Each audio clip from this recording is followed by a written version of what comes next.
Aquí y estamos entonces en Juan capítulo 13 al 16 y estamos en la página número 13 y a mí me va a corresponder básicamente hablar de la escena retrospectiva del aposento alto y eso es lo que vamos a estar hablando. Voy a hacer una introducción acerca de lo que pasó allí en el aposento alto y también vamos a hablar del nuevo mandamiento que instituye el Señor. También vamos a cubrir lo que es una promesa consoladora del Señor, la promesa del Espíritu Santo, y luego veremos cómo Jesús explica al Padre a sus discípulos, y posteriormente vamos a terminar con la promesa de Cristo, del Espíritu Santo y la resurrección.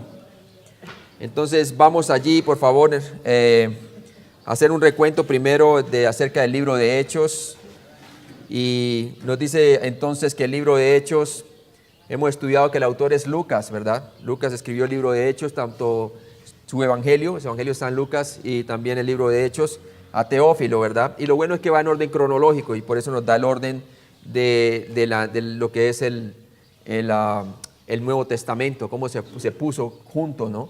Por medio de esta cronología que nos muestra Lucas en su libro de Hechos. Vemos también entonces que el propósito es proveer una narrativa histórica de la obra del Espíritu Santo en la expansión de la iglesia hacia el occidente.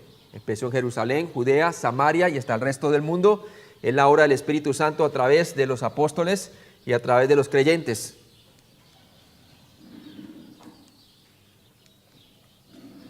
Y el tema clave es testigos. Y me seréis testigos, como dice Hechos capítulo 1:8, ¿cierto? La clave es testigos, ser testigos. Y hay una división sencilla del libro de Hechos, sería esta. Hechos capítulo 1, el capítulo 7, hablaríamos de los testigos en Jerusalén. Hechos capítulo 8 al capítulo 12 nos hablaría de testigos en Judea y Samaria. Y Hechos capítulo 13 al 28, testigos al mundo romano. Y más que todo basándose entonces en los viajes misioneros de Pablo. Ahora vamos a la escena del aposento alto y vamos a tomar esta escena retrospectiva del aposento alto de Juan capítulo 13 y sería el capítulo 13 al 16. Entonces vamos a orar y a pedirle al Señor que nos ayude a aprender de su palabra. Padre Celestial, gracias por este día, la oportunidad de poder estar una vez aquí en Bolivia, Señor, y tener la oportunidad de compartir tu palabra. Ayúdame a enseñar lo que he aprendido de ti, Señor, y sobre todo te pido tu asistencia, Señor, porque es tu Espíritu Santo el gran maestro, Señor, por excelencia. Te pido que tú seas entonces ayudándonos a entender bien las Escrituras para que podamos en su contexto poder ver bien su significado, Señor. Gracias por esta oportunidad. En Cristo Jesús te lo pedimos. Amén.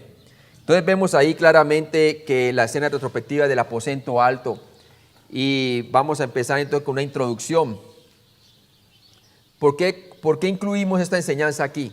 Es importante que nosotros sepamos que esta enseñanza la estamos incluyendo aquí porque en el Evangelio de Juan se muestra claramente cómo el Señor preparaba a los discípulos para su partida, ¿sí?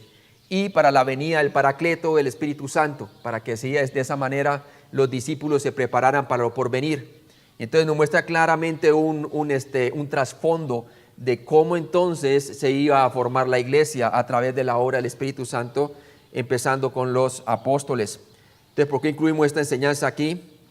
Primero, porque volvemos a la enseñanza de Juan 13 al capítulo 16, en este punto para que podamos tomar una mirada más cercana a la doctrina específica de la iglesia que Jesús dio a sus discípulos en la noche de su traición, ¿sí?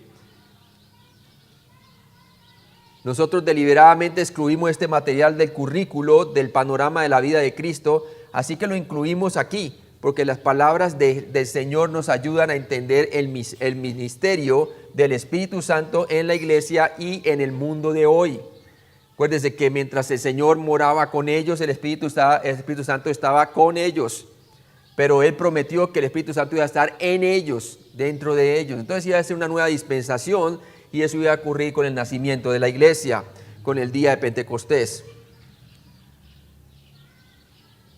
Veamos aquí el bosquejo de los últimos días y veamos muy bien cómo se formó la iglesia, ¿verdad? Entonces primero empezamos con el nacimiento de Jesús en Belén de Judea. Vimos su ministerio terrenal y su crucifixión. Después de su crucifixión tenemos nosotros la ascensión de Jesús, después de que resucitó entre los muertos al tercer día. Estuvo un tiempo acá en la tierra por 40 días y luego ascendió al cielo con poder y gloria. Y con eso es que empieza el libro de Hechos, básicamente. Y luego entonces muestra el día de Pentecostés, que entonces vino el Espíritu Santo sobre todos los que estaban allí. Y entonces empezó el cuerpo espiritual, que es la iglesia, ¿cierto? La edad de la iglesia, que es como un paréntesis en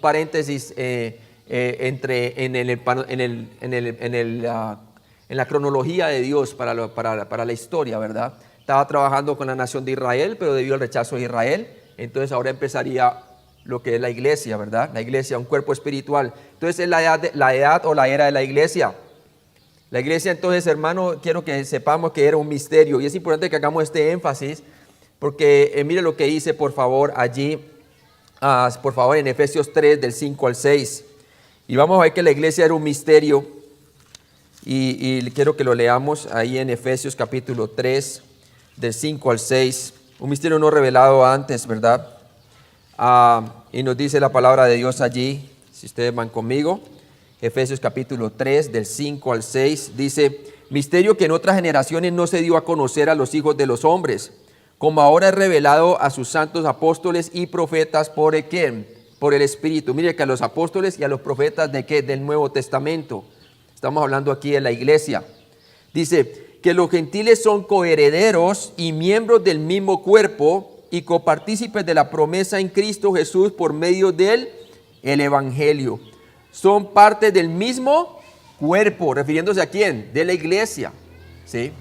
Ahora, que los gentiles fueran incluidos dentro del programa de Dios para ser salvos, eso era algo conocido en el Antiguo Testamento, y usted lo puede ver también como en Romanos capítulo 9, del 24 al 23, y también lo puede ver también en el capítulo 10 de Romanos, del 19 al 21, que habla de los gentiles, ¿verdad?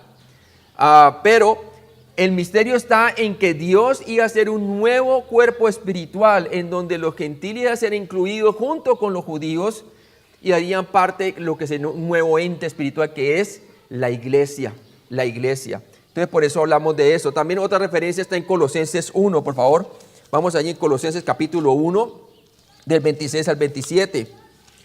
Dice así: el misterio que había estado oculto desde los siglos y edades, pero que ahora ha sido manifestado a sus santos, a quienes Dios quiso dar a conocer las riquezas de la gloria de este misterio entre los gentiles, que es Cristo en vosotros, la esperanza de gloria. Y subraya es en vosotros, ¿verdad? En vosotros, porque es el nuevo cuerpo espiritual. Y también obviamente vemos en el panorama que estamos viendo en el bosquejo, que después de la iglesia como misterio, obviamente si la iglesia era un misterio no revelado antes, obviamente el rapto también es un misterio, era un misterio no revelado antes. Y lo vemos en 1 Corintios 15, 51 rápidamente.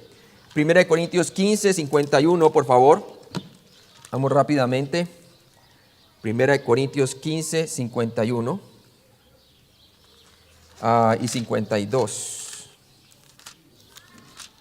Dice la palabra de Dios: he aquí os digo un misterio, no todos dormiremos, pero todos seremos ¿qué? Transformados en un momento, en un abrir y cerrar de ojos, a la final trompeta, porque se tocará la trompeta y los muertos serán resucitados e incorruptibles y nosotros seremos transformados. Entonces tanto la iglesia como el rapto era un misterio no revelado, ¿verdad? Antes fue revelado a los apóstoles, ¿sí? Entonces claramente nos muestra eso. Después del rapto, ¿qué tenemos? Tenemos el día del Señor. Y el día del Señor involucra 1007 años. 1007 años. De esos 1007 años viene un periodo de juicio o de oscuridad, en donde va a ser el periodo de la tribulación de 7 años, en donde se va a manifestar el hombre de pecado y será reconstruido el templo en Jerusalén a la mitad de la tribulación. Y finalizará finalmente con la batalla de Armagedón en Jerusalén, y el Señor regresando con nosotros a la tierra en su segunda venida. No confunda el rapto con la segunda venida. El rapto es la reunión de nosotros en el aire con el Señor. La segunda venida es nosotros viniendo con Él a la tierra, al monte de los olivos, ¿cierto? Como dice Zacarías capítulo 14. Y luego entonces ese día el Señor incluye los 7 años de tribulación y 1000 años de reinado de Cristo sobre la tierra. Y en ese 1000 años va a ser reconstruido el templo milenial de Ezequiel, capítulo 38 en adelante. Y también ahí vamos a ver cómo el Señor va a restaurar muchas cosas y va a dominar con vara de hierro sobre la tierra, ¿verdad? Y es donde el león juntamente estará con la oveja, ¿verdad? Y luego vemos que por 1000 años Satanás va a ser atado, pero finalmente a lo último de esos 1000 años va a ser nuevamente soltado y él va a reunir a los enemigos de Dios, los que no fueron salvos durante el milenio, para hacer una última revolución en contra de Dios, pero Dios los derrota finalmente, ¿verdad? Y ahí es cuando entonces Satanás, por medio del trono blanco, es lanzado al lago de fuego para siempre, ¿verdad? Y entonces ahí vemos que también viene la resurrección de aquellos que no fueron creyentes y que no estuvieron escritos en el libro de la vida. Y aquellos que estaban escritos están con el Señor, los que se salvaron durante el milenio, pero aquellos que no fueron escritos, ¿qué pasa? La palabra de Dios dice que serán echados al lago de fuego, ¿cierto? Los que no están escritos en el libro de la vida, nunca creyeron en Cristo. Entonces vamos a la escena del aposento alto, importante, vamos a esa escena. Y vemos que en la noche de su traición Jesús instruyó a sus discípulos sobre la ventaja de su partida acerca de la siguiente dispensación, la era de la iglesia. Era importante que había ventajas de su partida, ¿cierto? Él enviaría al Espíritu Santo. Una de las ventajas por las cuales él era importante que él se fuera es porque le iba a enviar al Espíritu Santo. ¿Qué habría hacer el Espíritu Santo? Les ayudaría a comprender mejor acerca de quién es Él y su relación con el Padre. Mire usted lo que dice allí en Juan 14:20, por favor. Juan 14:20 dice la palabra de Dios. Dice, y en aquel día vosotros conoceréis que yo estoy en mi Padre y vosotros en mí y yo en vosotros. Subraya esa palabra en, ¿no? Estas características de la iglesia, es Jesús en nosotros, la esperanza de gloria, ¿verdad? También no solamente les enseñaría una mejor comprensión de esa relación, sino que también le recordaría y le enseñaría todas las cosas. Usted lo puede ver allí también en lo que es Juan capítulo 14:26. Dice allí, mas el Consolador, el Espíritu Santo, a quien el Padre enviará en mi nombre, Él os enseñará todas las cosas y os recordará todo lo que yo os he dicho. Le habló en particular, ¿a quién? A los apóstoles. Es más, les acordaría también cosas y también les daría dones, porque ese es otro beneficio de su partida, es que iba a dar dones a los hombres. Mire lo que dice, por favor, en Efesios 4:8, por favor. Efesios 4:8, dice la palabra de Dios.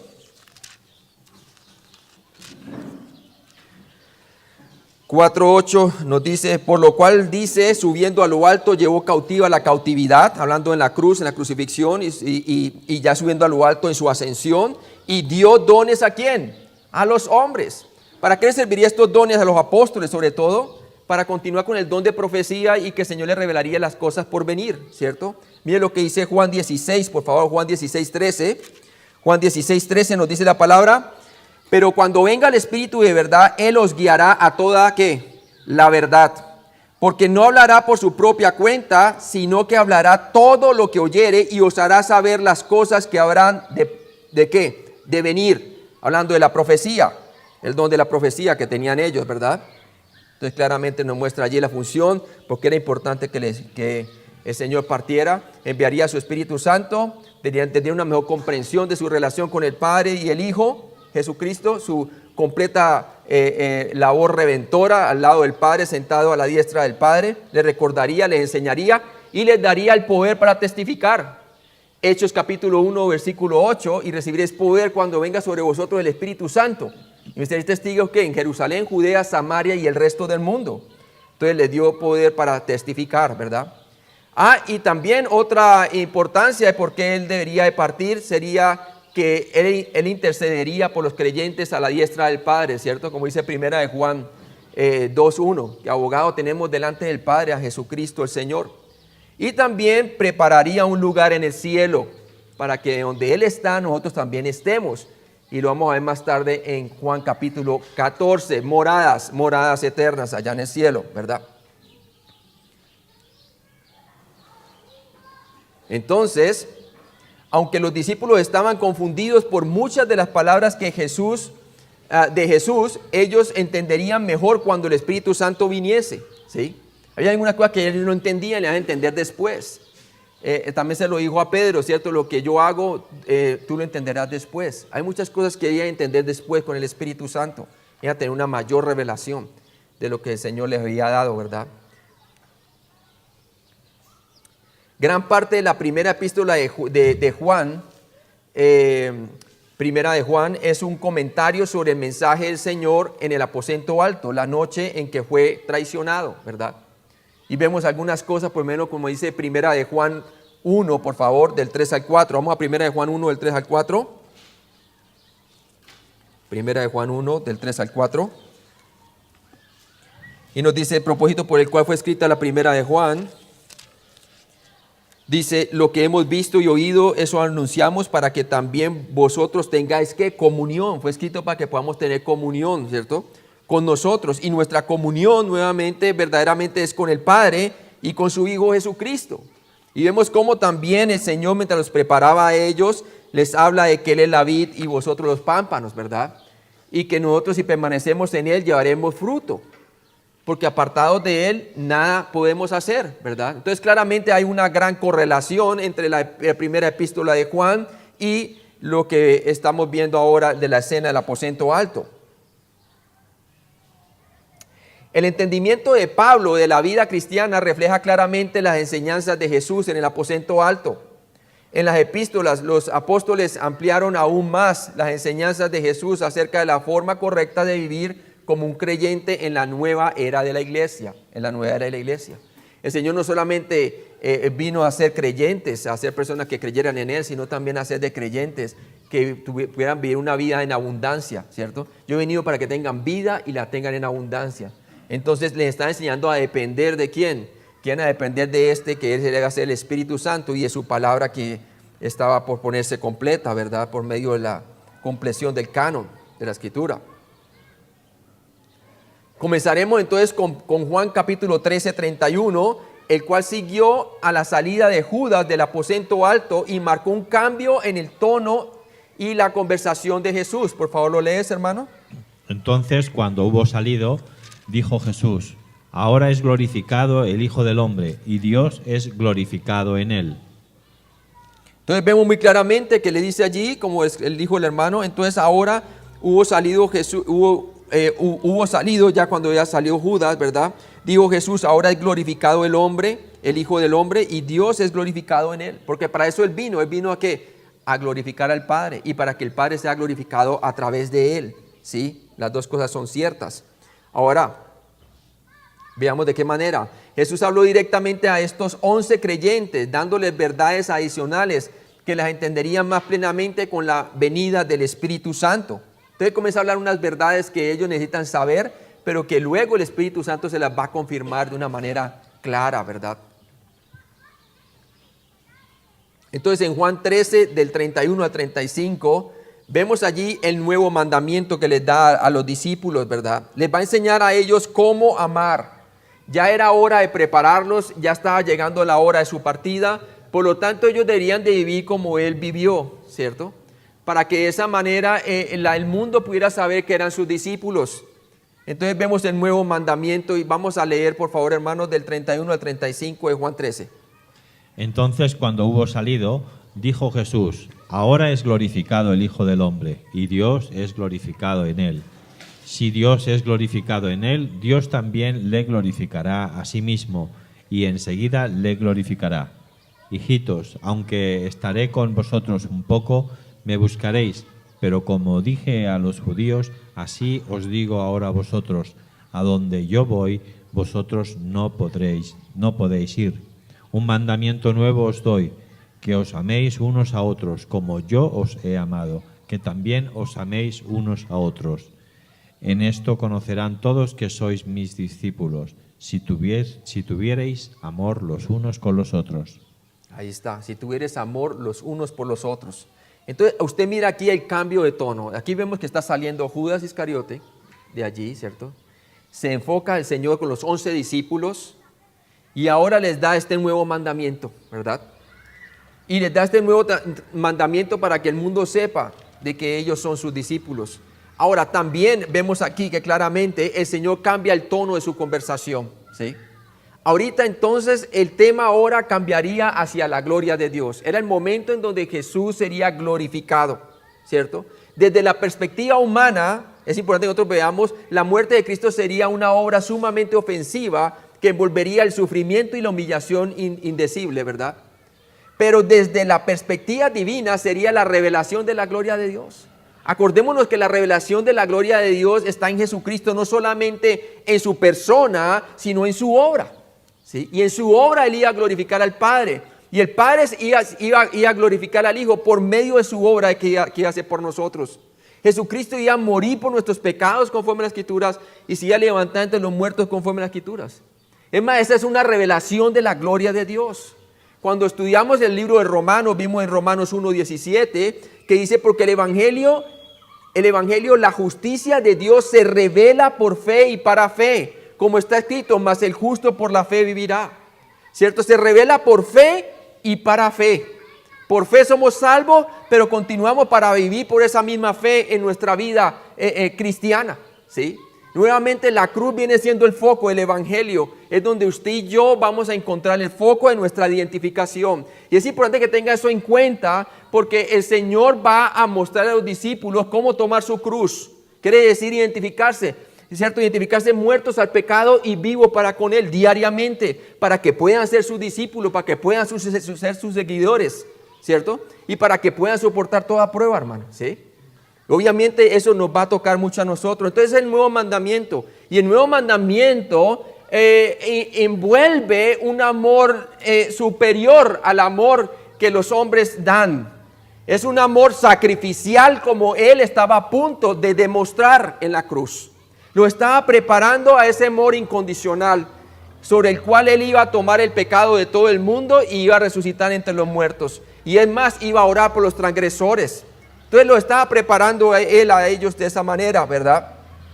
Es más, sigamos aquí en Juan 13:31a, nos dice la palabra de Dios aquí, vemos, dice, entonces cuando hubo salido, dijo Jesús, ¿verdad?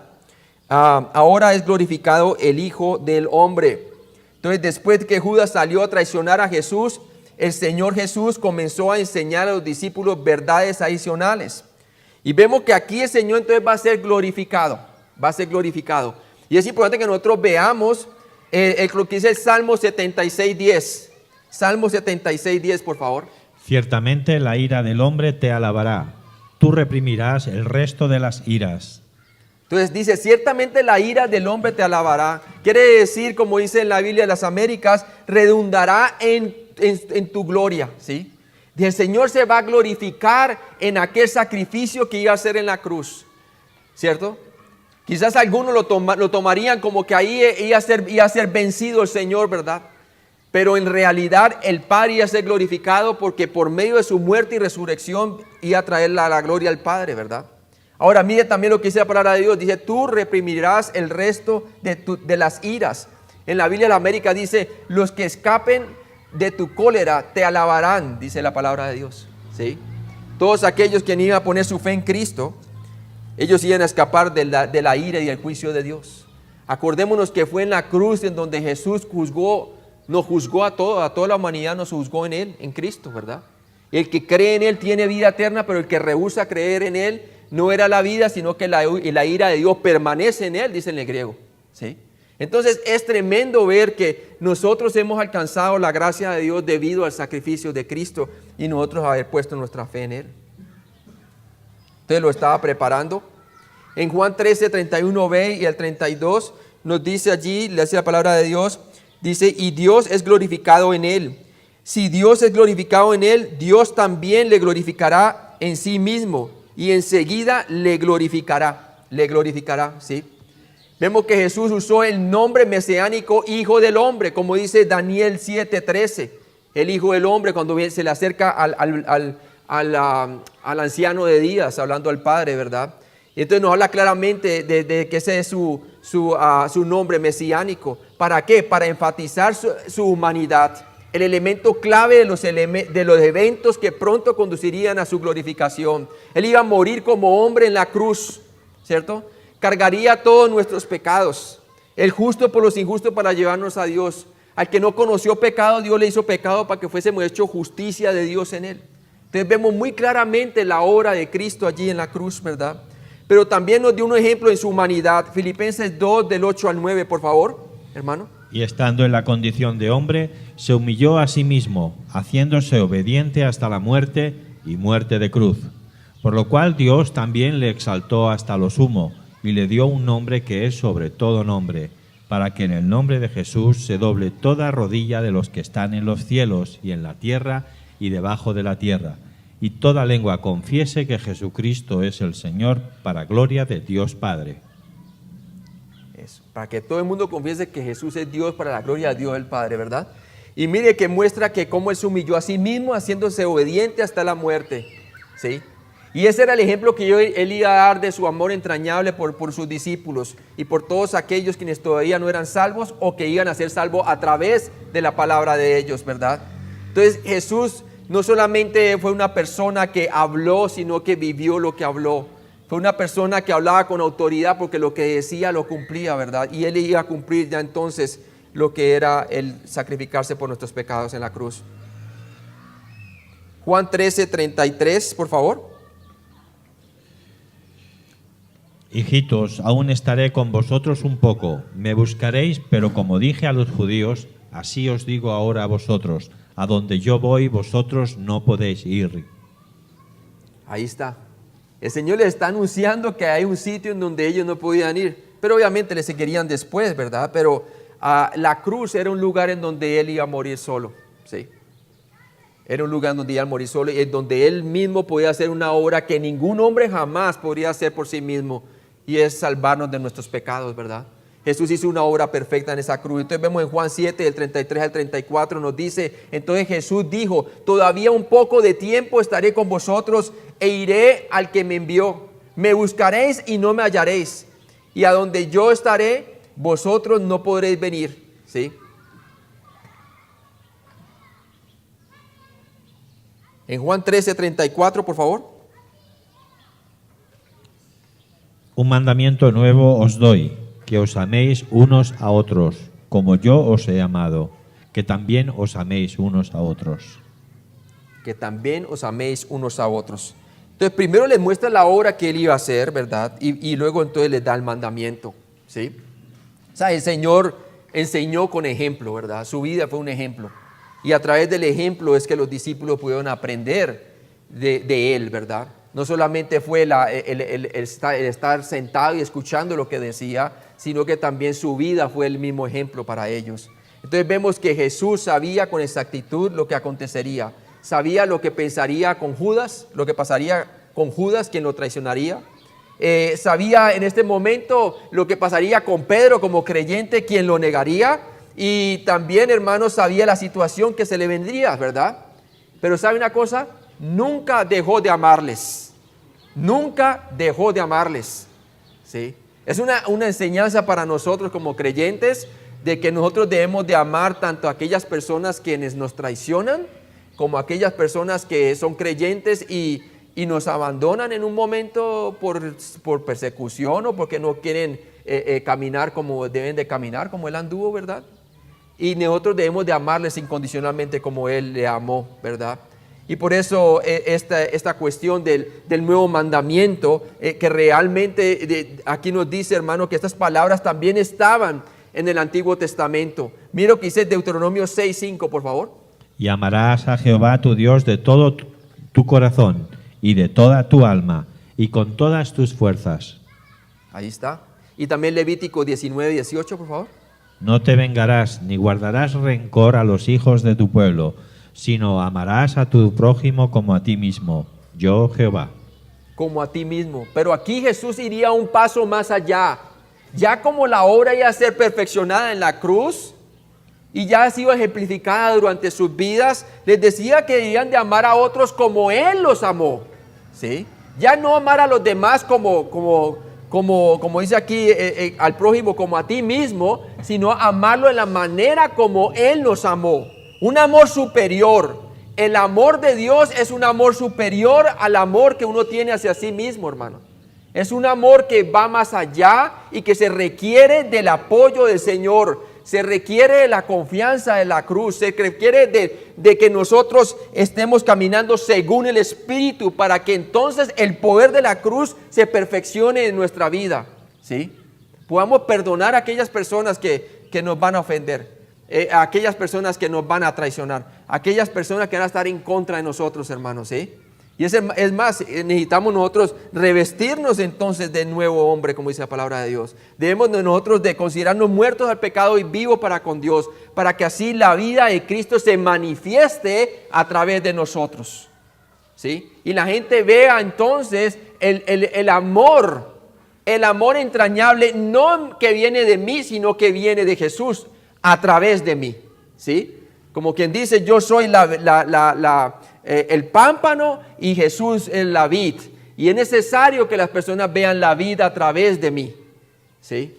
Para que puedan confirmar que Jesús está conmigo y que nosotros somos sus discípulos, como dice el Señor.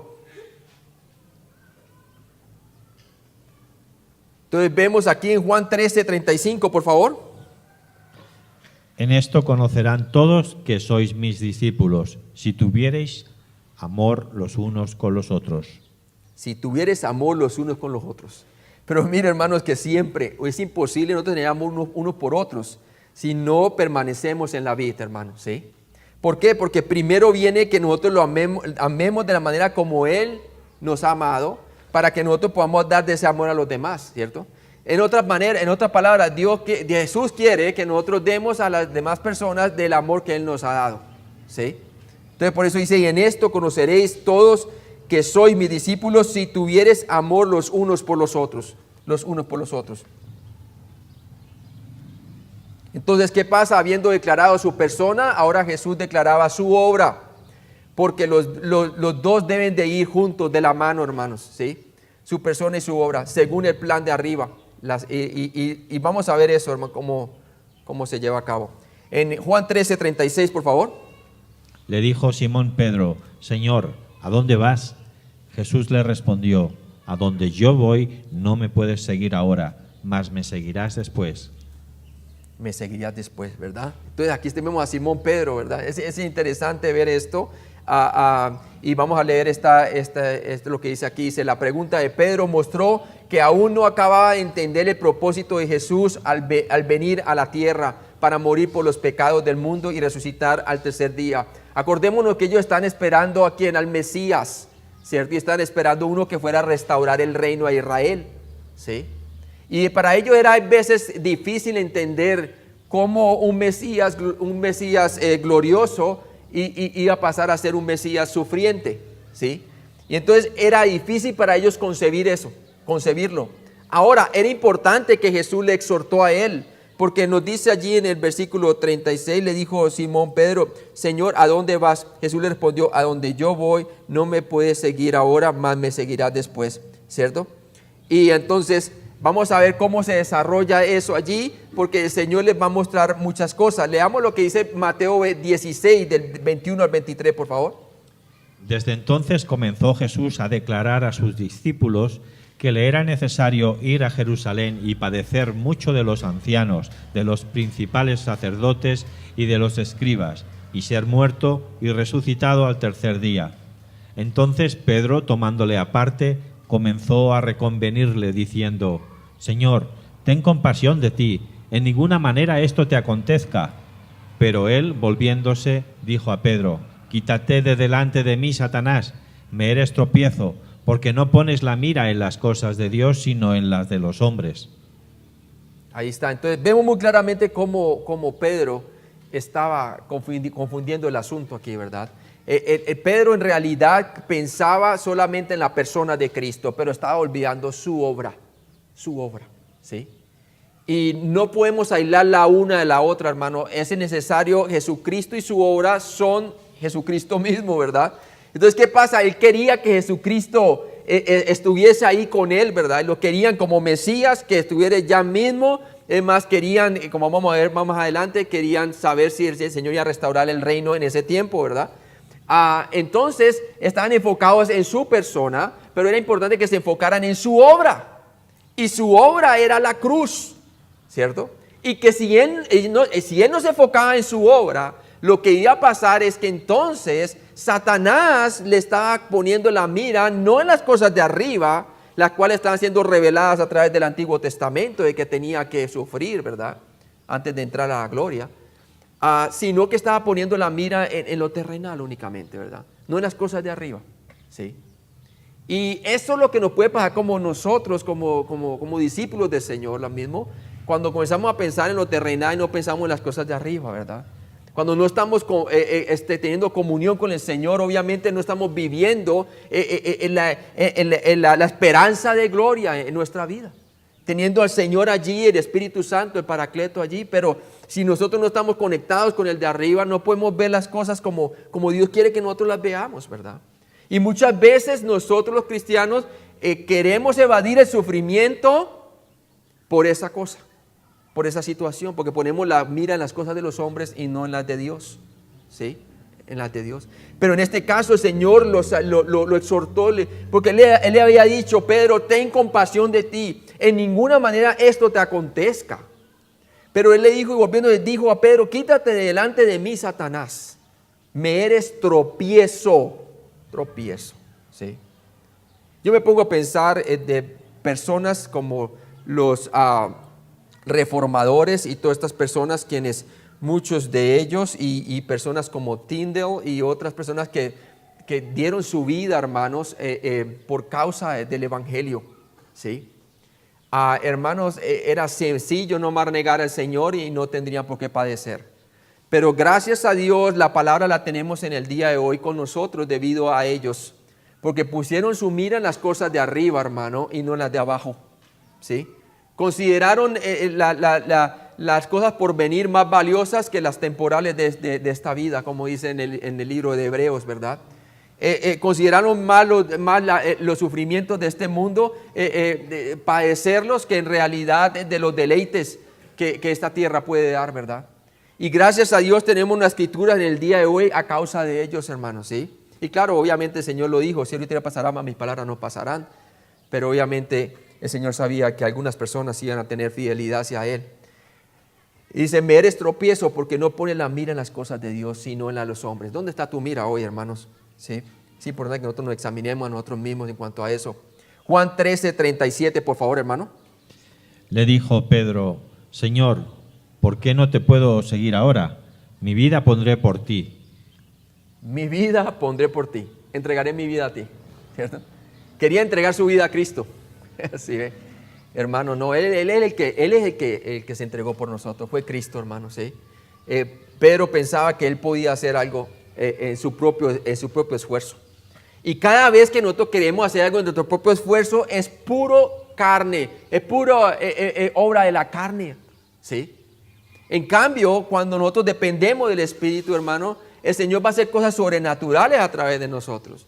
Nos va a dar fortaleza en el momento de la prueba, nos va a dar fortaleza en el momento decisivo en nuestra vida, ¿verdad? Y Él se va a manifestar con gran poder y gloria, ¿sí? Entonces vemos que Pedro tenía mucho entusiasmo y sinceridad para el Señor, pero él confiaba en su propia habilidad para mantenerse firme. Tenía que descubrir por sí mismo que no podría mantenerse para el Señor en su propia fuerza. Y muchas veces nosotros tenemos que aprender por las malas, ¿verdad? Pero el Señor disciplina. Y sabemos que a Pedro lo iba a disciplinar, ¿verdad?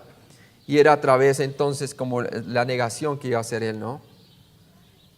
En Juan 13:38, por favor. Jesús le respondió: ¿tu vida pondrás por mí? De cierto te digo, no cantará el gallo sin que me hayas negado 3 veces. Sí, entonces el Señor le dice hacer eso también, ¿no? Pero Él también le da gracia en medio de eso, porque Él dice: yo he orado por ti para que tu fe no te falte, ¿verdad? Y cuando seas restaurado, conforta a tus hermanos, ¿sí? Y vimos claramente eso, que eso sucede después de la resurrección. Entonces aquí, profetizando que Pedro le negaría 3 veces en una noche, Jesús reprendió a Pedro por su confianza en su carne. ¿Cuántas veces el Señor nos tiene que reprender en las mismas cuando nosotros queremos poner de nuestro propio esfuerzo sin depender del Espíritu Santo? Y nos sucede lo mismo, ¿verdad? Juan 14, del 1 al 6, vemos una promesa consoladora.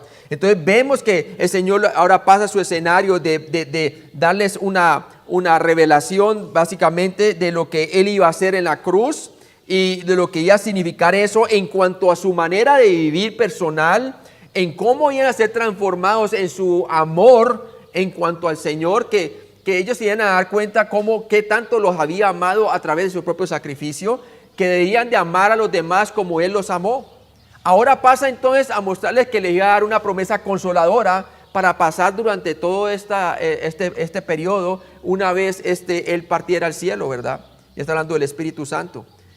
Juan 14, del 1 al 6, y leámoslo el versículo 1, por favor. No se turbe vuestro corazón. Creéis en Dios, creedme también en mí. Creed también en mí. Sí, entonces le dice, no se turbe vuestro corazón, no se angustie. Obviamente estaban angustiados porque Pedro no entendía muy bien el por qué iba a partir, ¿verdad? Es más, él decía que no te acontezca tal cosa, y todos estaban angustiados porque Jesús estaba decidido a ir a la cruz. Sí. Es más, él ya les había revelado de antemano algunas cosas. Él les había dicho que como Jonás estuvo en el vientre del gran pez, así era necesario que el Hijo del Hombre estuviese 3 días y 3 noches y fuera levantado al tercer día, ¿cierto? También dijo, desde antes los había preparado de alguna manera, tenían algo de revelación de que la cruz estaba por venir. Y era cuando estaban en las bodas de Caná, ¿verdad? Y después de las bodas de Caná, cuando hizo la limpieza del templo, destruir este templo lo levantaré en 3 días, ¿sí? Y dice la palabra de Dios que ellos creyeron allí. O sea que ellos tenían parte de revelación, pero aquí fue cuando se le dio la revelación plena de que Él tenía que ir a la cruz, ¿verdad? Entonces, aquí bajo todo este contexto, ahora Él los estaba diciendo, no se angustien, les voy a dar un consolador, ¿cierto? Jesús desafió a sus discípulos entonces a no vacilar en duda, de seguir confiando en Dios y en Él mismo, en Cristo mismo. Quiere decir, en el plan de arriba, que no desconectar a la persona de Cristo de su obra, porque desconectarlo haría de que su comunión con el Señor no fuese fructífera, ¿cierto? Sino que fuera una comunión que no tuviera una comunión con Él, ¿cierto? Y que se fueran inservibles como una rama seca que no tiene conexión con la vid, ¿verdad? ¿Para qué sirve? Para nada. Lo mismo sucedería con ellos si no permanecieran en la vid, ¿verdad? Serían tan inútiles como una rama seca.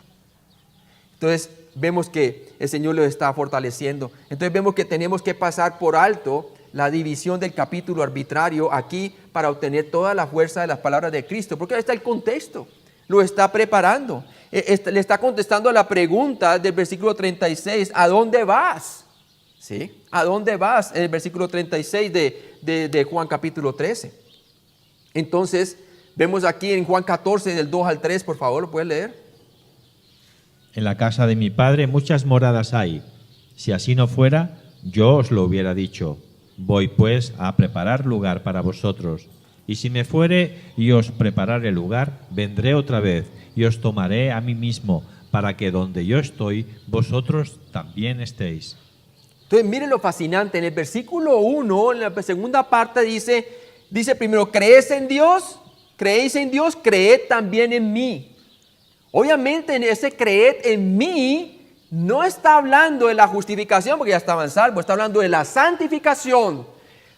Ahora es necesario, de la manera como le han creído a Dios el Padre, es necesario que ahora continúen creyendo en mí. ¿Para qué? Para que no se turbe vuestro corazón, de acuerdo al contexto. Dice, en la casa de mi Padre muchas moradas hay. Quiere decir muchas habitaciones celestiales, dice. Si así no fuera, yo os hubiera dicho, voy pues a preparar lugar para vosotros. Para vosotros. Como quien dice, la vida de usted continuará después de mi resurrección. Yo les voy a preparar un lugar para que cuando yo venga por ustedes, ustedes también estén conmigo allá. ¿Sí? Su vida no va a terminar aquí, su vida va a ser eterna ya. Amén. Entonces le está nuevamente extendiendo que el plan del Padre no solamente involucraba la crucifixión y el sufrimiento del Mesías, que lo están apartando de la persona de Cristo, su obra, sino también su fabulosa resurrección y su poder de ascensión y la vida eterna. Y qué maravilloso que Juan sí lo entendió muy bien, porque mire lo que dice la primera de Juan, vamos allí rápidamente. Primera de Juan capítulo 1, rápido. Mire lo que dice, hermano, el hombre sí entendió muy bien esto cuando el Señor le dijo esto, hermano, porque aquí nomás se me viene a la mente esto. Dice, lo que era desde el principio, primera de Juan 1:1, lo que era desde el principio, lo que hemos oído, lo que hemos visto con nuestros ojos, lo que hemos contemplado y palparon nuestras manos tocante al verbo de vida, porque la vida fue manifestada y la hemos visto y testificamos y os anunciamos la vida, ¿qué? Eterna. Él comenzó a ver que el plan de arriba involucra una vida eterna. ¿Sí? Y así es que él aprendió y escribió la primera de Juan para que podamos tener comunión unos con otros y con el Padre. Amén.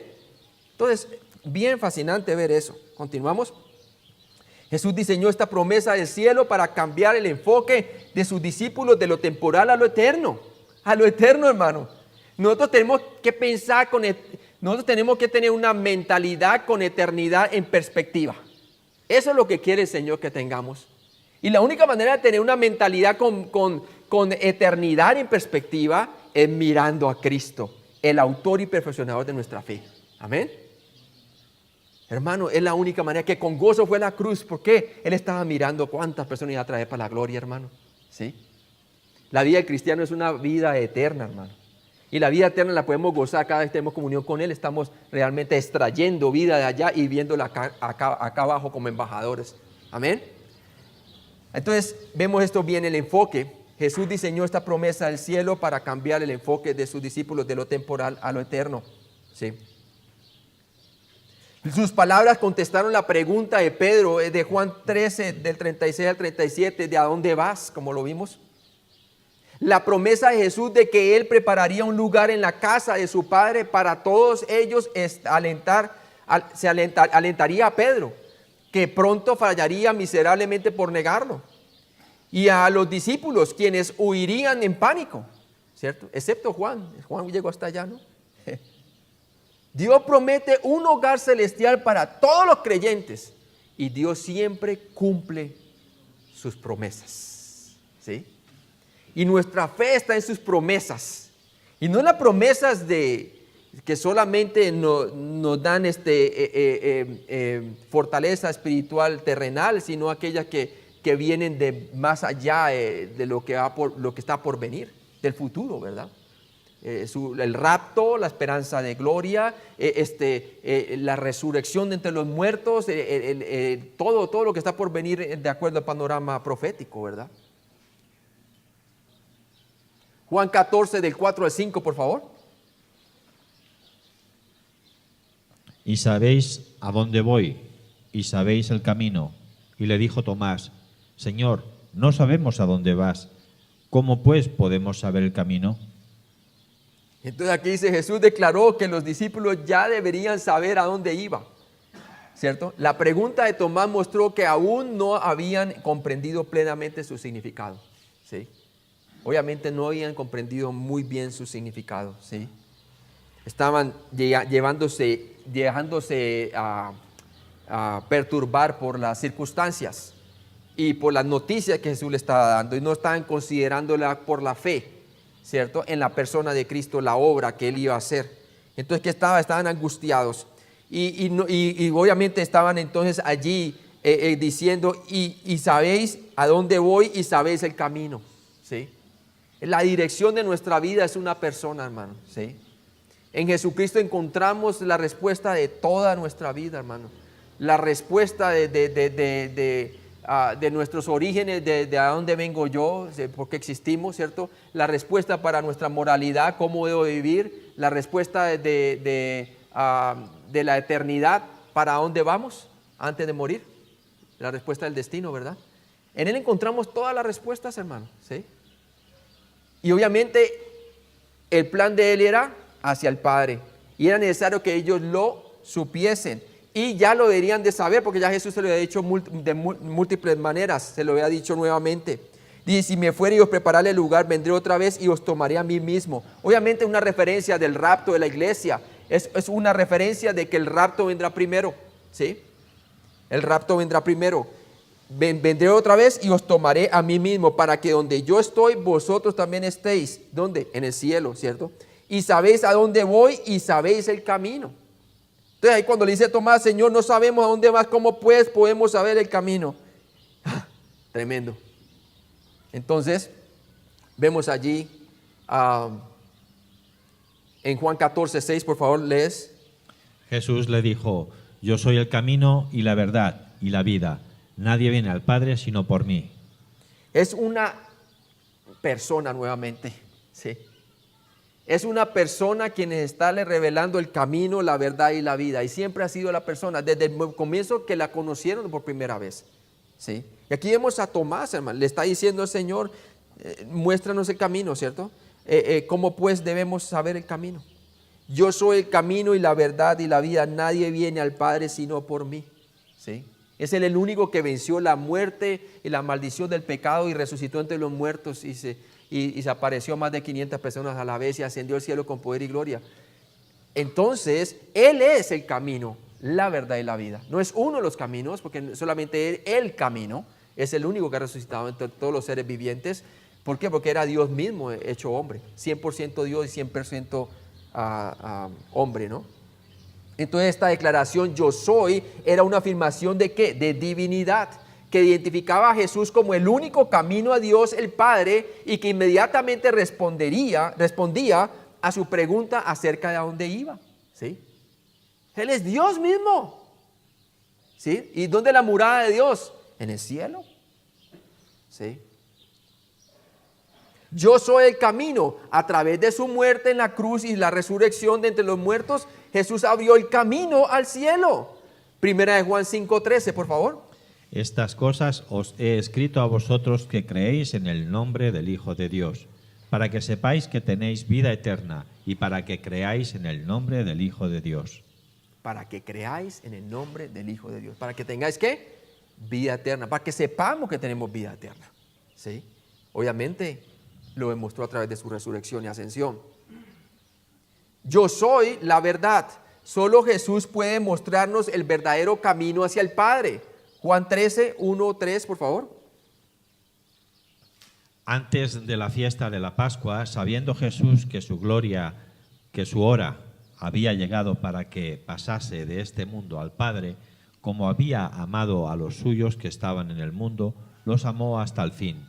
Sabiendo Jesús que el Padre le había dado todas las cosas en las manos y que había salido de Dios y a Dios iba. Amén. Y por favor el 17:3. Y esta es la vida eterna, que te conozcan a ti, el único Dios verdadero, y a Jesucristo a quien has enviado. Ahí está, hermano. Y esta es la vida eterna, que te conozcan a ti, es una persona, y al único Dios verdadero, ¿verdad? Yo soy la vida. Jesús sería la primera y única persona que abriría la puerta al Padre, dando vida eterna a todos los que confían en la verdad del Evangelio. Juan 10:10. El ladrón no viene sino para hurtar y matar y destruir. Yo he venido para que tengan vida y para que la tengan en abundancia. Y para que la tengan en abundancia. También dijo él, yo soy la puerta, ¿verdad? Yo soy la puerta. El que entrare a mí hallará pastos. Ok, entonces vamos a... Ok, one more time. Ok, listo. Vamos a cambiar ahorita el PowerPoint y continuamos. Entonces vemos aquí que son discípulos, hermanos, ya creyentes, pero que en un momento de prueba, ¿cierto? En un momento en donde el Señor les está mostrando cómo ha de glorificar al Padre, no iba conforme a como ellos pensaban que debiera ser glorificado, ¿sí? Ellos pensaban que debían de ser glorificado aquí en la tierra y que está siendo rey ya sobre la tierra, ¿verdad? Pero el Padre decía tenía que ser glorificado en la cruz, ¿sí? En la cruz. Entonces continuamos. Vamos a ver cómo entonces Jesús explica al Padre, amén. Cómo Jesús explica al Padre en Juan 14, del 7 al 15. Jesús explicó al Padre. Juan 1:18, por favor.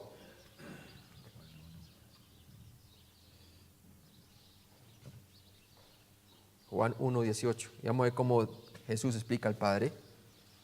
A Dios nadie le vio jamás. el unigénito Hijo que está en el seno del Padre, Él le ha dado a conocer. Él le ha dado a conocer, ¿cierto? En Él estaba la vida y la vida era la luz de los hombres, dice la palabra también, ¿verdad? Jesús explicó al Padre y vamos a ver entonces cómo lo explica a partir del versículo 7 al 15 de Juan 14. Juan 14, 7, por favor. Si me conocieseis, también al Padre conoceríais, y desde ahora le conocéis y le habéis visto. Jesús hizo otra afirmación de divinidad cuando declaró que conocerlo a Él es conocer al Padre, ¿cierto?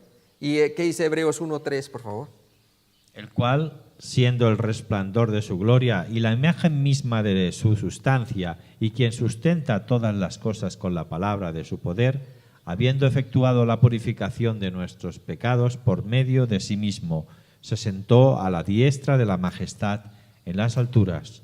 Acordémonos que se está manifestando aquí como deidad, como aquel que se hizo hombre, como aquel que se encarnó y aquel verbo se hizo carne y habitó entre nosotros y vimos su gloria, gloria como el unigénito del Padre lleno de gracia y de verdad. Cuando dice unigénito del Padre en Juan capítulo 1, está hablando como el único gen del Padre. Quiere decir con el único, es el monogene en el griego. Monogene quiere decir que tiene la misma esencia de Dios el Padre. Es el Dios Padre hecho hombre en la persona de Jesucristo, ¿sí? Entonces se manifestó. Entonces muestra una afirmación de deidad allí y dice: yo soy el camino, la verdad y la vida, no viene del Padre sino por mí. Si me conocieses a mí y me conocieses, también a mi Padre conoceréis, y desde ahora le conocéis y le habéis visto, ¿sí?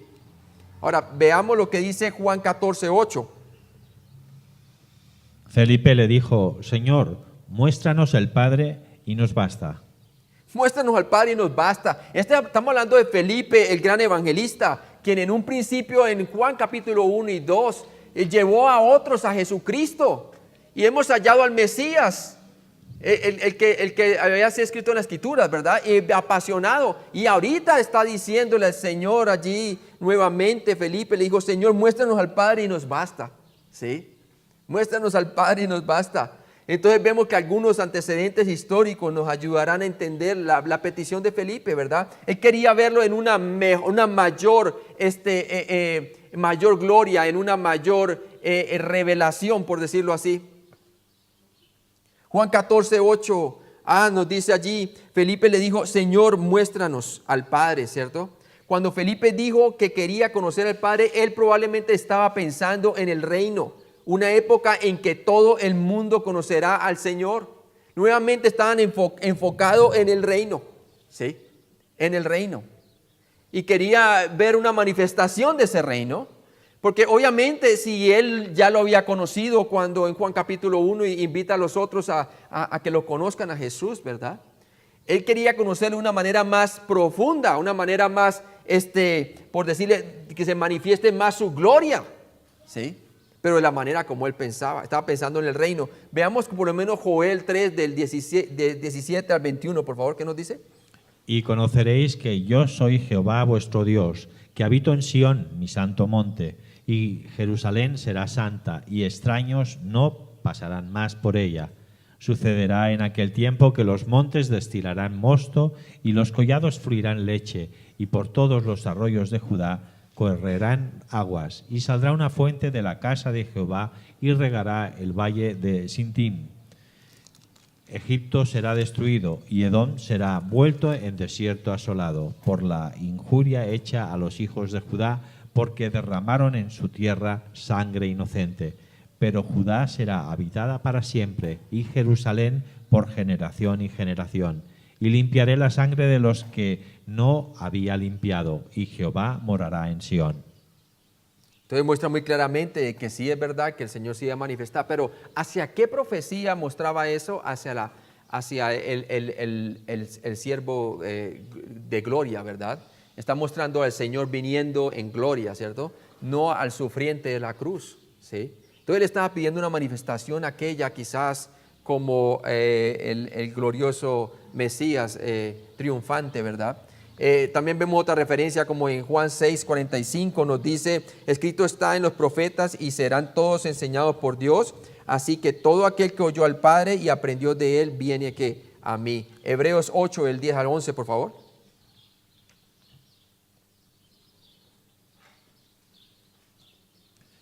Por lo cual, este es el pacto que haré con la casa de Israel después de aquellos días, dice el Señor. Pondré mis leyes en la mente de ellos, y sobre su corazón las escribiré, y seré a ellos por Dios, y ellos me serán a mí por pueblo. Y ninguno enseñará a su prójimo, ni ninguno a su hermano, diciendo, conoce al Señor, porque todos me conocerán, desde el menor hasta el mayor de ellos. Y obviamente es una referencia hacia el futuro, no hacia al siervo sufriente, sino más bien al triunfante Mesías cuando venga por segunda vez. Entonces, ese tipo de manifestación quizás es la que quería buscar él cuando le dijo al Señor allí en Juan, ¿verdad? Muéstranos al Padre y nos basta, ¿verdad? Jeremías 9, del 23 al 24, por favor.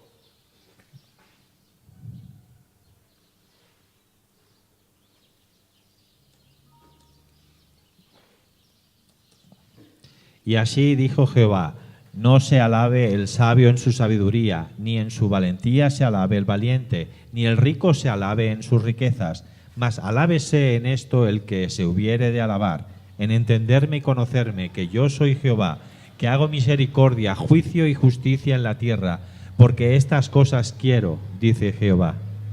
Entonces vemos que conocer a Dios es conocerlo a Él, a la persona, tal como está revelado en su palabra. A la persona de Jesucristo. Sin el conocimiento de Dios como está revelado en su palabra, nadie puede tener comunión íntima con Él, ¿sí? La única manera de que ellos pudieran tener comunión íntima con Él era básicamente conociéndolo a Él en lo que Él iba a hacer en la cruz. Nuevamente el enfoque era la cruz. Lo que iba a ser glorificar al Padre era la cruz. Pero ellos están poniendo su mira más allá, ¿cierto? De lo futuro, quizás de este reino por venir. En Jeremías 31, del 33 al 34, porque todos me conocerán desde el más pequeño de ellos hasta el más grande. En el reino de Dios todos van a conocer al Señor, hablando del milenio. Por lo tanto, el deseo de Felipe de conocer al Padre tenía connotaciones del reino de Dios. Estaba buscando por manifestación del reino en Jesús, que le muestra el Padre, ¿verdad? Juan 14, 8b dice allí la palabra de Dios, y desde ahora le conocéis y le habéis visto. Curiosamente, Juan usó el verbo conocer, gnosko, presente, indicativo, activo, lo que significa conocer por experiencia de primera mano. Y viene del griego gnosko, ¿cierto? Conocer por experiencia de primera mano. Y por eso vemos que después Juan lo manifiesta bien claro, que Juan sí lo entendió súper bien, ¿verdad? Porque Juan dice, y el verbo se nos manifestó, y la vida se nos manifestó, ¿cierto? Entonces aquí vemos que muy claramente está hablando de que el conocer la persona de Cristo es conocer realmente entonces al Padre mismo. Juan 14, 8c, en esencia Felipe estaba pidiendo que el Señor traiga inmediatamente el reino, el momento en que todos realmente conocerán al Señor, ¿sí? En donde ninguno tendrá que ser enseñado por otro, sino que el Señor mismo se les va a manifestar y va a estar hablando del milenio, ¿sí? Entonces ese es lo que estaba pidiendo él, el momento en que todos realmente conocerán al Señor. Juan 14, 9, Felipe había estado con el Señor durante 3 años, desde el comienzo de su ministerio, como les hablé en Juan capítulo 1, y sin embargo todavía no se daba cuenta plenamente de que Jesús es Dios. Juan 1, del 43 al 46, por favor. Y el siguiente día quiso Jesús ir a Galilea, y halló a Felipe, y le dijo, sígueme. Y Felipe era de Betsaida, la ciudad de Andrés y Pedro. Felipe halló a Natanael y le dijo, hemos hallado a aquel de quien escribió Moisés en la ley, así como los profetas, a Jesús, el hijo de José de Nazaret. Natanael le dijo, ¿de Nazaret puede salir algo bueno? Le dijo Felipe, ven y ve. Ven y ve. Y tremendo, ¿no? Le decía el que hemos hallado en las Escrituras. ¿Con quién estaba teniendo comunión él? Con las Escrituras. Las Escrituras confirmaban que el que había hallado era quien, a Jesús el Mesías, que era el Mesías Jesús, ¿no? Y trajo a otros a Jesús. Entonces veo muy claramente qué le estaba pasando a Felipe aquí, ¿no? Ahora, también tenemos que tener en cuenta en esto, nosotros nos puede ocurrir que en circunstancias, en adversidades y todo, estamos buscando es por el que el Señor venga ya, en lugar de afrontar la situación, teniendo comunión con la persona de Cristo. ¿Sí ve? Yo veo mucho cristiano que está buscando es la partida del rapto rápido, ¿cierto? En lugar de estar pensando como Pablo, que él decía, yo no sé qué, con dos cosas estoy, que el quedarme está bien, pero el irme aún mejor, pero por causa del evangelio prefiero quedarme, dice. ¿Sí? Por causa del evangelio prefería quedarse. ¿Cuántos cristianos de nosotros estamos pensando como Pablo pensaba, verdad? En lugar de estar pensando la huida, estamos pensando más bien tener comunión con el Señor y traer a otros más para el evangelio de Jesucristo. Así debiéramos estar pensando, honestamente. ¿Sí? Digo que Felipe debería estar pensando también así, ¿no? Teniendo comunión con la persona de Cristo, ¿verdad?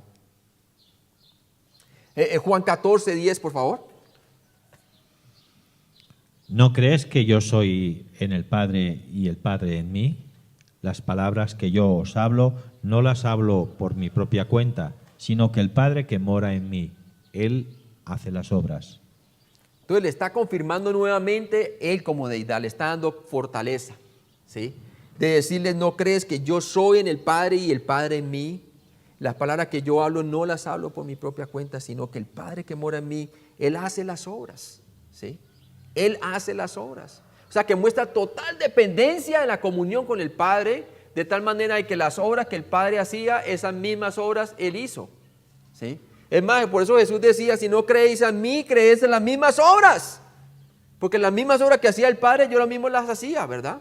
Entonces nuevamente le está confirmando nuevamente que Él es que el Padre está con Él y Él en el Padre, ¿no? Entonces lo está fortaleciendo, mostrándole que es a través de la comunión de la persona de Cristo que Él va a encontrar fortaleza, en donde ellos van a realmente a tomar el plan de arriba, tomando la cruz como parte de aquel plan, y no solamente el reino venidero, sino que primero tenía que haber una cruz, primero tenía que haber una restauración, primero tenía que haber una corona de espinas antes de una corona de gloria, ¿sí? Entonces vemos una exégesis del Padre, tenemos a Juan 1:18, ¿verdad? Y vemos aquí, nos habla de la naturaleza de Dios, Juan 14:9, ¿sí? Nos habla del poder de Dios, Juan 3:2, ¿sí? La sabiduría de Dios en Juan 7:46, la gloria de Dios en Juan 1:14, aquel verbo se hizo carne y habitó entre nosotros. La vida de Dios, primera de Juan 1, del 1 al 3, ¿cierto? Cuando habla lo que estuvimos leyendo acerca de la vida se nos manifestó, la vida eterna en la persona de Jesucristo en carne, el verbo hecho carne.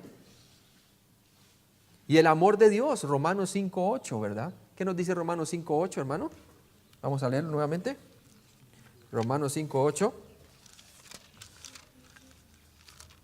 Nos dice la palabra. Y tiene que ver con el amor que le está expresando a ellos también. Mas Dios muestra su amor. O sea que no solamente lo habló, sino que lo mostró en la cruz. Para con nosotros, mas Dios muestra su amor para con nosotros, en que siendo aún pecadores, Cristo murió por nosotros. Cristo murió por nosotros, ¿verdad? Hebreos 1, del 1 al 4, por favor, hermano, ¿puede leerlo? Hebreos 1, del 1 al 4.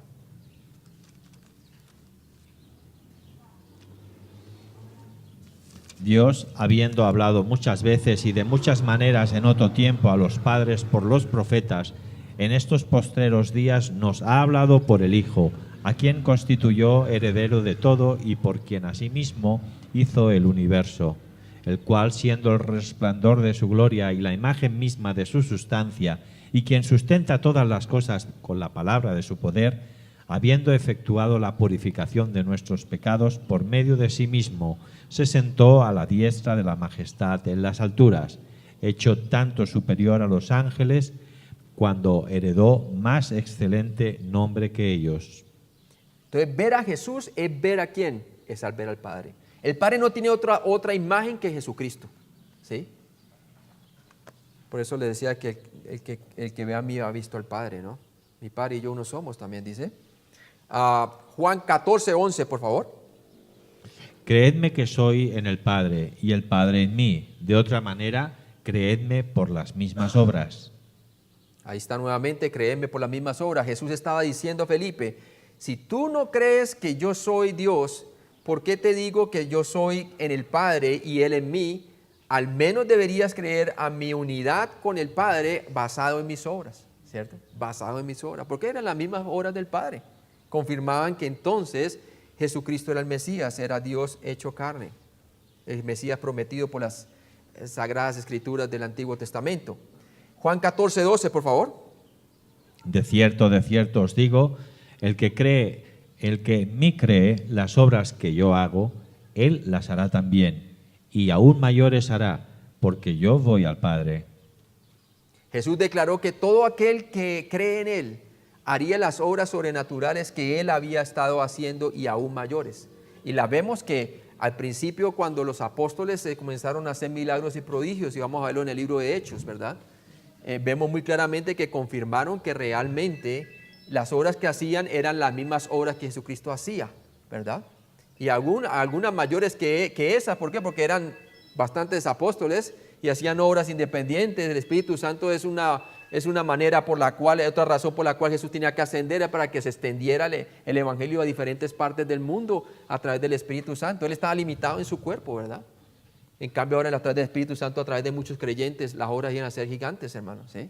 Entonces vemos muy claramente cómo el Señor manifestó, y los apóstoles confirmaron que el mensaje que estaban dando ellos era el mismo mensaje de Jesús, y la nueva revelación que le estaba dando para la comprensión del canon, confirmando sus palabras con los milagros, ¿verdad? Milagros y prodigios. Jesús se refirió no solo a las señales y prodigios sobrenaturales realizados en el periodo de la iglesia primitiva, sino también a las buenas obras que surgen sobrenaturalmente de la vida del creyente que está permaneciendo en comunión con Cristo, ¿sí? Porque hay obras sobrenaturales que pasan a través de nosotros, aunque nosotros no tenemos poder para hacer milagros y prodigios. El Señor nos usa sobrenaturalmente para evangelizar, nos utiliza sobrenaturalmente para soportar pruebas, para amar incondicionalmente, para llevar el fruto del Espíritu Santo, que es algo que el mundo no tiene. O sea, todas esas son obras sobrenaturales de Dios a través del creyente, ¿verdad? Entonces es importante eso. Por eso vimos en Juan 15, del 4 al 5, por favor, ¿lo puede leer, hermano? Juan 15. Permaneced en mí y yo en vosotros. Como el pámpano no puede llevar fruto por sí mismo si no permanece en la vid, así tampoco vosotros si no permanecéis en mí. Yo soy la vid, vosotros los pámpanos. El que permanece en mí y yo en él, éste lleva mucho fruto, porque separados de mí nada podéis hacer. Amén. Y sabe que cuando permanecemos en Él y el fruto se hace visible de sus obras a través de nosotros, la gente va a decir, oye, eso no es obra de Carlos, eso no es obra de tal o de Julanito, eso es obra de Dios, hermano. Amén. Entonces, gloria a Dios por eso. Entonces, Jesús se refirió no solo a las señales prodigio sobrenaturales realizados en ese periodo, ¿verdad? Gálatas 2:20 nos dice la palabra de Dios: con Cristo estoy juntamente crucificado y ya no vivo yo, mas vive Cristo en mí. Y lo que ahora vivo en la carne, lo vivo en la fe del Hijo de Dios, el cual me amó y se entregó a sí mismo por mí. ¿Qué obra maravillosa podrá hacer Dios a través de nosotros si tan solo nos identificáramos con Él diariamente, hermano? Imagínense. ¿Ah? Y nos gozaríamos, porque el fruto del Espíritu es gozo, hermano, ¿sí? Paciencia, benignidad, amor, todo eso, ¿no? Cualquier cosa de valor eterno hecha por un creyente es milagrosa y viene sobrenaturalmente del poder del Espíritu Santo que habita en ese creyente. Por lo tanto, cualquier cosa hecha sin el poder del Espíritu Santo es mero esfuerzo humano y sin valor, ¿cierto? Y obviamente sabemos que las cosas que van a ser recompensadas en la vida del creyente son aquellas que se hacen según el Espíritu, no según la carne, ¿sí? Si hacemos cosas según la carne, vamos a sufrir pérdida, ¿sí? Pérdida de recompensa. Si hagamos cosas según el Espíritu, vamos a recibir ¿qué? Recompensas, dice la palabra de Dios. Podemos leer 2 Corintios 3, del 4 al 6, por favor. Y tal confianza tenemos mediante Cristo para con Dios. No que seamos competentes por nosotros mismos para pensar algo como de nosotros mismos, sino que nuestra competencia proviene de Dios, el cual asimismo nos hizo ministros competentes de un nuevo pacto, no de la letra, sino del Espíritu, porque la letra mata, mas el Espíritu vivifica.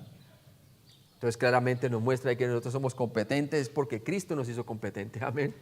Y siempre y cuando permanezcamos nosotros en la vida y nos consideramos muertos al pecado y vivos para con Él, hermano, la vida de Cristo va a fluir a través de nuestra vida, hermanos, ¿sí?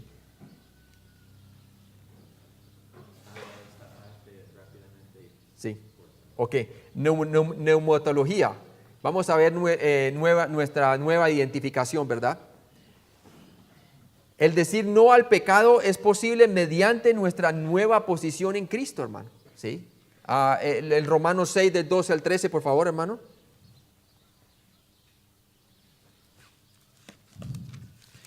No reine pues el pecado en vuestro cuerpo mortal, de modo que lo obedezcáis en sus concupiscencias, ni tampoco presentéis vuestros miembros al pecado como instrumentos de iniquidad, sino presentaros vosotros mismos a Dios como vivos de entre los muertos, y vuestros miembros a Dios como instrumentos de justicia.